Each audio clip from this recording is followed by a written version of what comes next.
kita nak naik ferry.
Kita dah sampai dekat sini.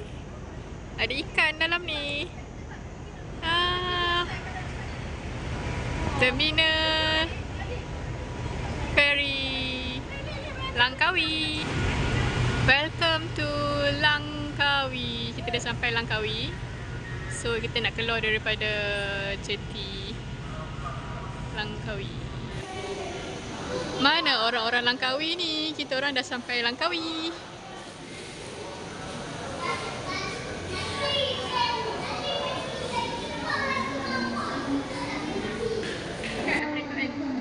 Nanti angkatlah. Tak, belakang lagi.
Kabus awan.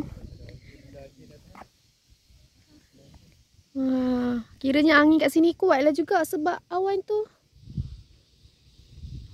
sampai gelap. Hilang pencawang elektrik tu. Wah, kabus. Oleh.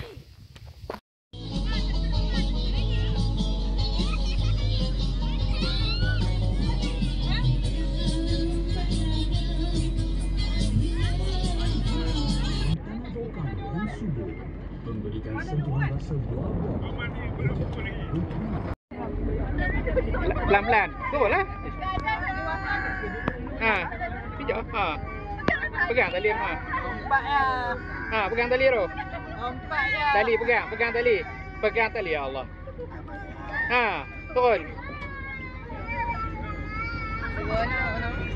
Lagi belakang lagi. Belakang lagi jangan lepas tali tu.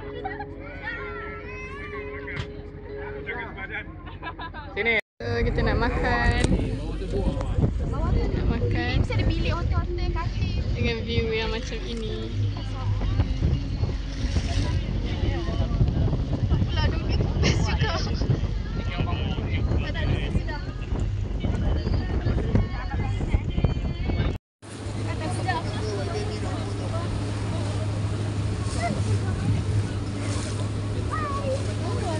Pengalaman naik cruise. Main lagi kita keluar.